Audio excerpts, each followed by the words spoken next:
Barely 17 months after President Tinubu administration first expressed interest in establishing a decentralized police force, several socio-political groups, civil society organizations, and ex-servicemen and women have intensified calls for its implementation. This followed Tuesday meeting between President Bola Ahmed Tinubu and other major citizens of Katsina State, where he stated that the federal government will hasten the devolution of power to the subnational levels and better equipped police force that he talked about, the Forest Guard. President Tinubu told them that he was reviewing all aspects of security and have to create a state police. It will be recalled that all 36 states have submitted reports on the creation of state police, but the National Executive Council have delayed full implementation and discussion on the issue 3 times. According to the National Human Rights Commission, at least 2,266 people were killed in the first half of 2025, more than double the 1,063 deaths recorded during the same period in 2024, and already surpassing the total of 2,194 for the whole of last year. And analysts say the security vulnerability have increased, particularly in areas where the national police are so overstretched or inaccessible. But the question still remains, will it not be faced with the same issue as the national police, and that is lack of funding and a lack of training? And also, will state police indeed help to deal with the issues that seems to befall us? Well, this and more is what this edition of Dialogue is centered on, and is the issue of the creation of state police. And that's what we're having as a major one discourse today on the Dialogue. And we're talking about the issue that seems to be trending on the political space, and is the issue of the creation of state police.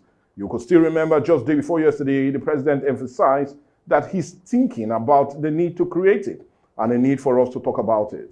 Well, that's what we're having as a major discourse today, and to help us really throw more light on this lovely discussion, we're being joined by no other person but Comrade Clement Ndukwe, and he's a member of the Potify Foundation all the way from Abuja. Comrade Clement, can you hear me? Good morning and welcome to the Dialogue on Atlantic TV. Yeah, hello? I can hear you. Good morning.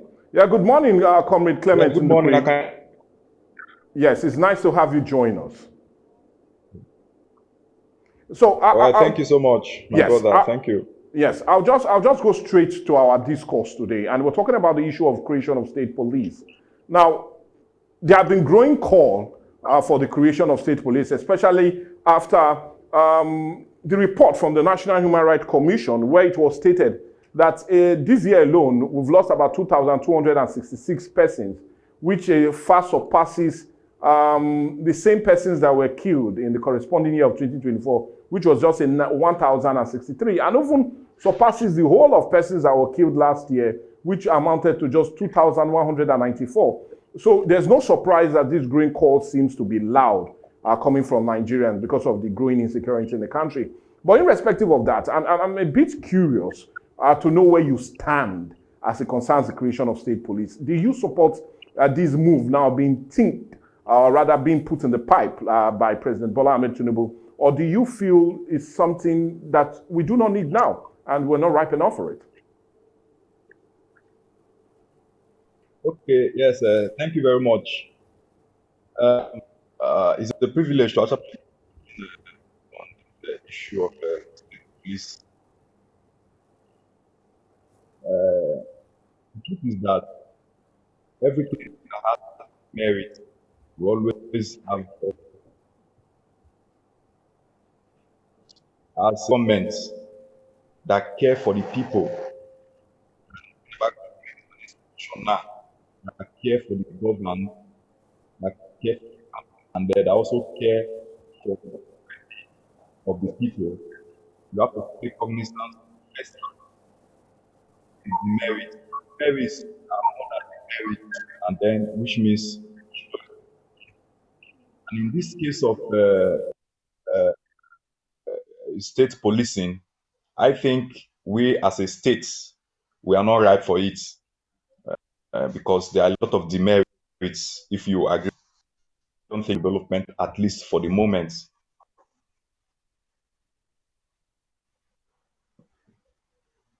We know the national police is too centralized to manage localized security.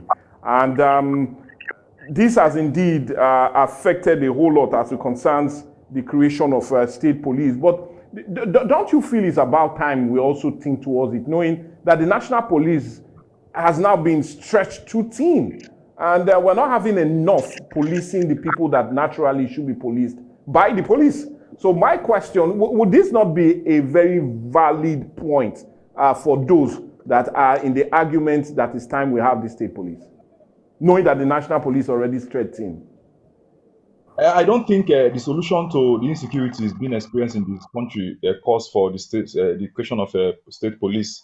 It's all about professionalism. It's all about trying to build, if the government actually care, they should be able to build a more formidable police force by, implementing some cogent policies that were able to strengthen the force. I think that's what we should be calling out for, and not necessarily for state, because I don't think this is the right time, for the right time for the call such a sensitive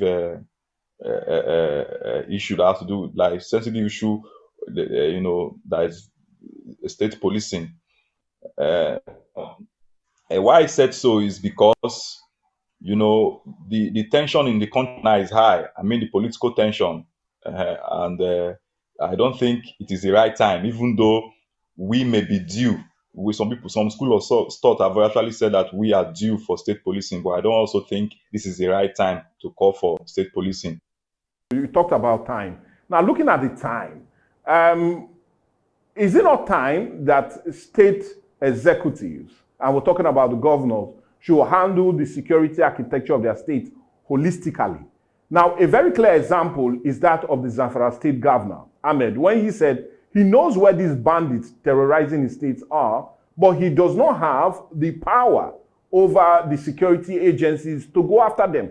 And he feels when that power is given directly to him, he can deal with the issues. So is that not also a valid point that when these state executives have the total power to control these security agencies, they can go and deal with the contending problem affecting them? So because you talked about time, so is it not time we have state executive officers, who are the governors, having the required security architecture to deal with the problems?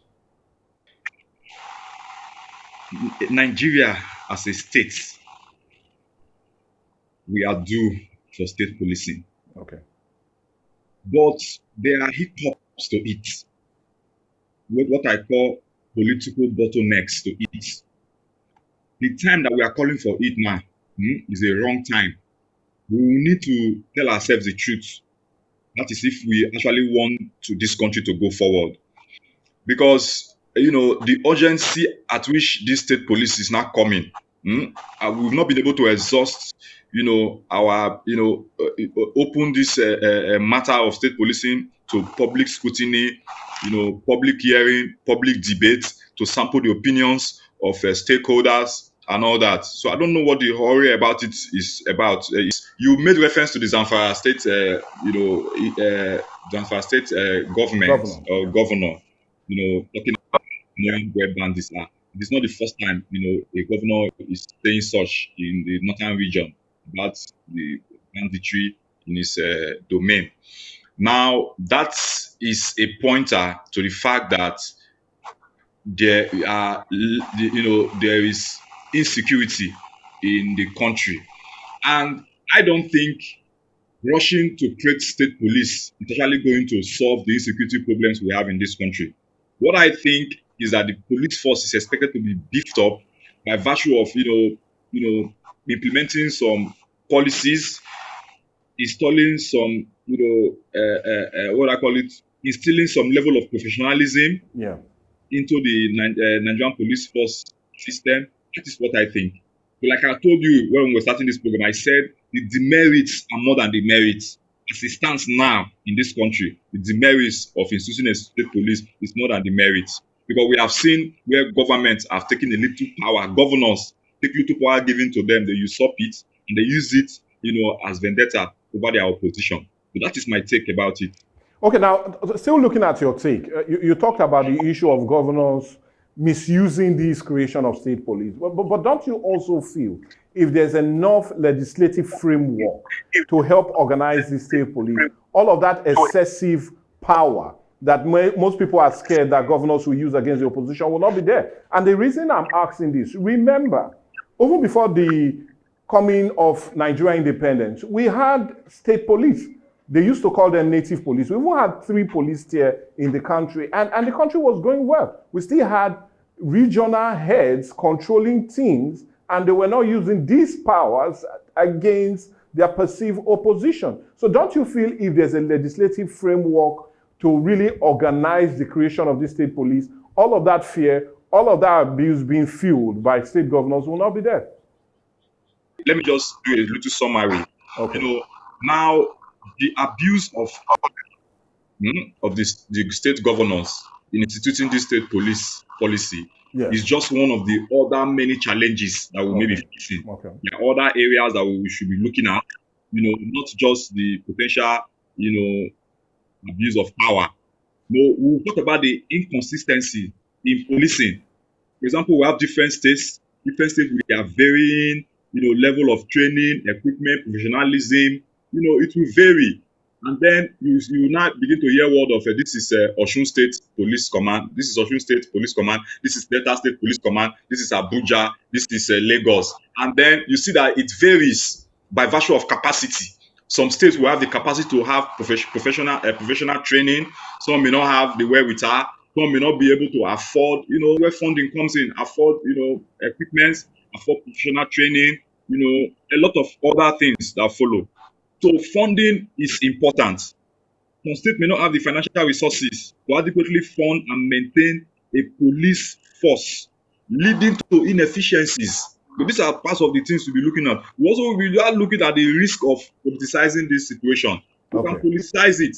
You say because the ruling party is, the governor is from a member of the such ruling party, and then you can use it in subsequent, even now that we are not even having state police, you will see that you agree with me that we're not matured for it. And then you will see that, hello, are you with me? Yeah, I can hear you. Go ahead.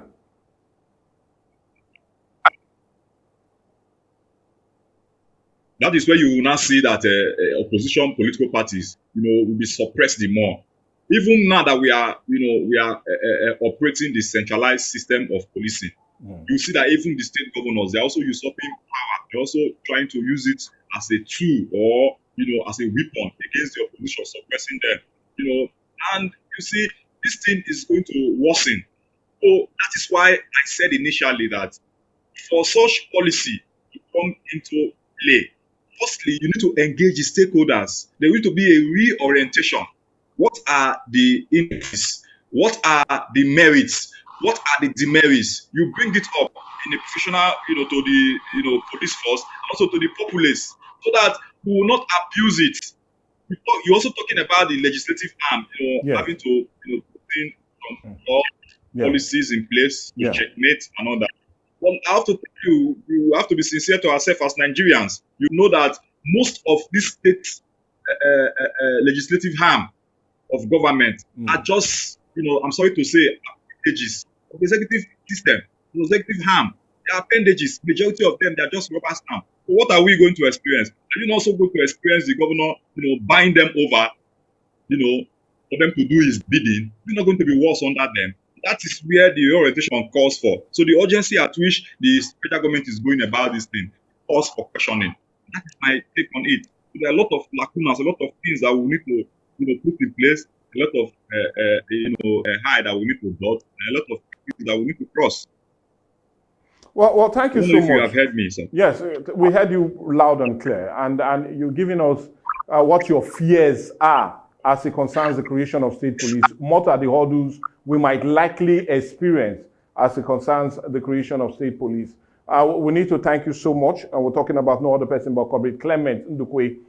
He's a member of the 45 Foundation International, all the way in Guarimpa, Abuja. We thank you for joining us.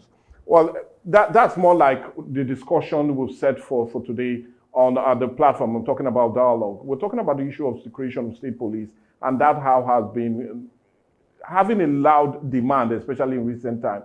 Just like what we saw in the papers today, a whole lot of socio-political groups are already pushing for its creation. But the question remains, why the quick move now to have it created? Is it that there's a political undertone, just as our guest seems to believe, or is it being pushed by the issue of insecurity or growing insecurity that seems to have been bedeviling us in the last couple of months? But all of that is still on the table, and I'll implore you to also add your voice to the discourse. Let's get your reactions as it concerns this very topic. Send those messages to our different social media platforms. They'll be on your screen later, and you'll just be live with us to really look at these issues.